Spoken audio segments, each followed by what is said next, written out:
Kongsi. Sila Indra Mahkota.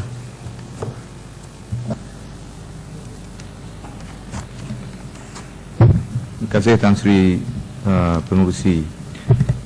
Pertamanya saya memohon maaf kerana pada pandangan saya di peringkat jawatankuasa apa-apa pindaan ataupun kesalahfahaman kita mempunyai ruang yang cukup luas untuk kita perbetulkan di peringkat jawatankuasa. Ini selaras dengan peraturan mesyuarat 68A dan 68B yang menyebut tentang Akta Kumpulan Wang Pembangunan 1966. Sekiranya terdapat apa-apa keraguan dan sebagainya, usul boleh dibuat dalam bentuk ucapan menteri saja untuk membuat pindaan.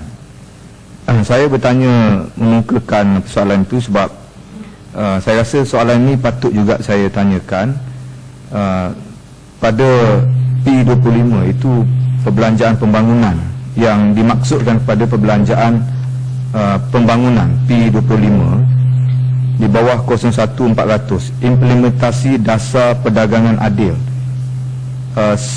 Kefahaman saya di bawah perbelanjaan pembangunan kita merujuk kepada pembiayaan pembelian inventory, pembiayaan kepada aset dan juga yang tangible, berbentuk tangible, berbentuk pembelian, berbentuk tangible asset dengan izin.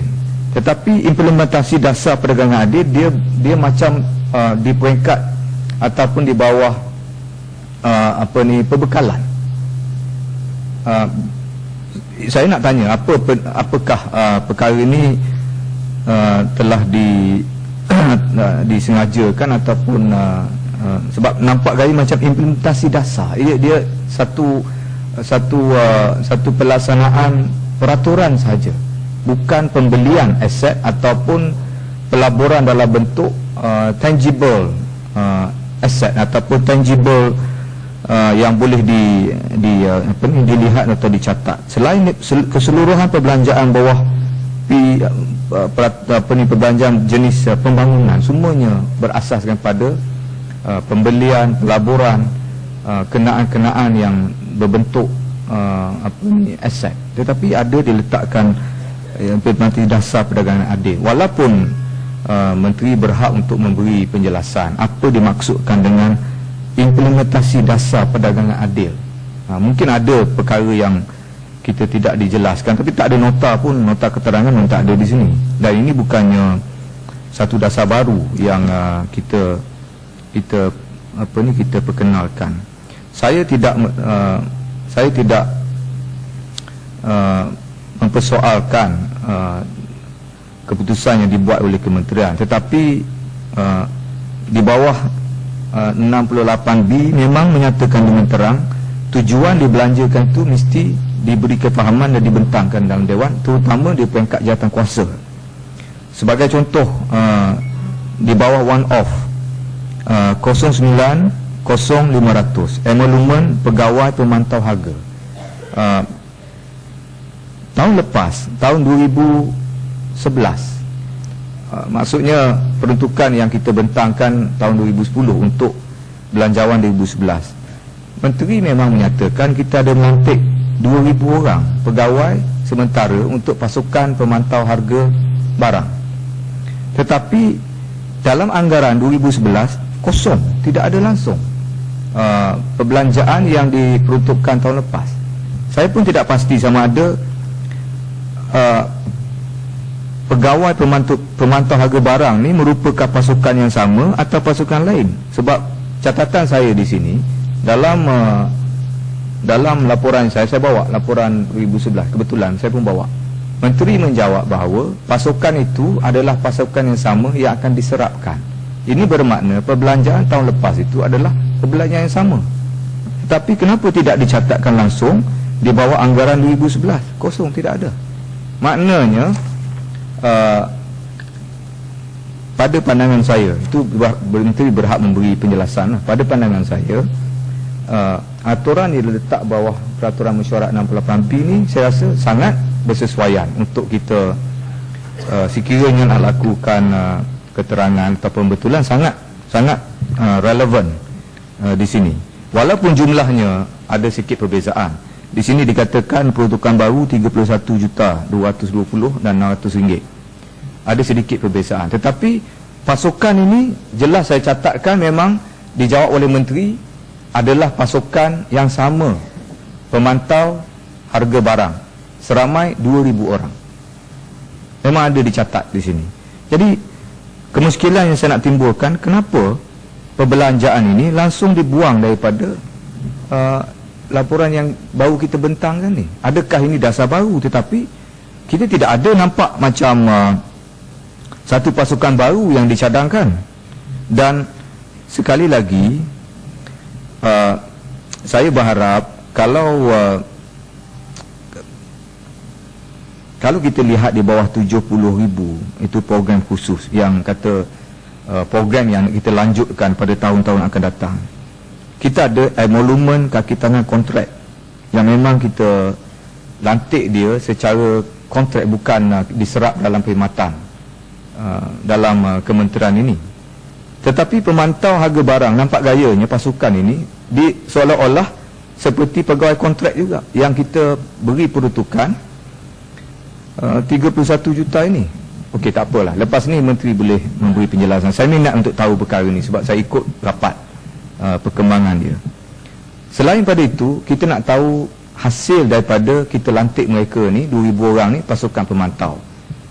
Siapa yang kita lantik itu kita tidak saya tak mahu pertikaikan. Tapi apakah kita letakkan satu matlamat yang jelas? Adakah 2,000 orang yang kita bayar 31 juta ini membuat laporan secara terperinci setiap 6 bulan sekali ataupun setiap 3 bulan satu kali dia memantau ni, apakah dapatan dia, apakah yang dia jumpa? Dia jumpa ke tidak harga barang telah naik 20% dalam masa 3 bulan seperti apa yang berlaku sekarang?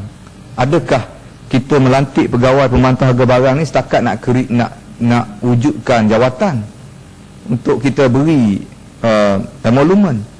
Apakah yang dibawa oleh pasukan ini? Kalaulah kata mencari kesan kenaikan harga barang masih lagi terletak kepada pegawai-pegawai dalam kementerian sebagaimana lazimnya, sebagaimana amalan biasa, saya rasa tidak ada kesanan langsung. Sebab sehingga sekarang pihak kementerian, saya katakan pihak kementerian masih tidak berupaya untuk memberi perbandingan kenaikan harga dalam bentuk quarterly, dalam bentuk suku tahun sebagaimana yang pernah dijanjikan menteri terdahulu daripada menteri sekarang yang ada, mengatakan kita boleh mengeluarkan perbandingan harga berbentuk quarterly kenaikan harga setiap 3 bulan sekali, bermakna dalam setahun ada 4 kali.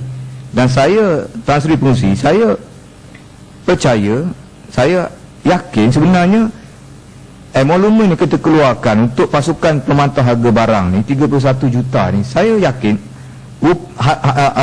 harapnya pasukan ini yang keluarkan atau mencapai hasrat yang dikatakan quarterly tadi. Tapi sampai sekarang langsung tak ada. Ini dah masuk, saya rasa tahun kedua lah kita membelanjakan jumlah yang sama. Saya harap kementerian betul, terutama tentang jumlah yang pernah kita belanjakan tahun lepas untuk pasukan yang sama, tapi tidak ada dalam laporan kita ni, seolah-olah tidak ada. 40,000 Tan Sri Pengerusi berkenaan dengan Suruhanjaya Koperasi Malaysia. Berapa anggota Suruhanjaya ni? Berapakah anggota yang dilantik bawah Suruhanjaya Koperasi Malaysia?